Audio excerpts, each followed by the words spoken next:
watsinda mwangu. Kutsinda kutaso. Saka kwanguri sei ku UK. UK kwanguri bo. Everything was good. Continue. Surota kunoku ai.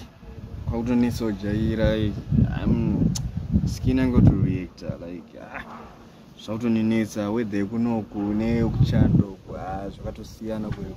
Saka mungoitei muno mukoma. Muno mune kuti izvi zvacho zvakaoma. Saka mukumboitei muno. Okay, pandiri ku UK ndakavhura ma companies muno muZimbabwe ndaitumira mari. So far ndowanda kurana ku UK nchamboita nguwa handisi kudzokera zvekumhanya. Saka tiwanisei mabasa kana kunokuta neta nemarito. Don't worry, I can solve it.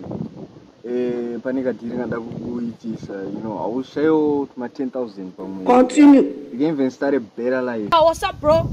Yo, what's up? Where is my food? Food is in microwave. Okay. Microwave. Microwave. Tapezera kuonera film. Come on, bro. Mushamsika ne microwave. Tine zvinhu zvakawanda, bro. Come on. Musaninyadzise yo. Mutombondisirawo kana giana makarova iri blazi. Tumagunya maglass anodhura kare. Muno muntu akamanzwa achita 300.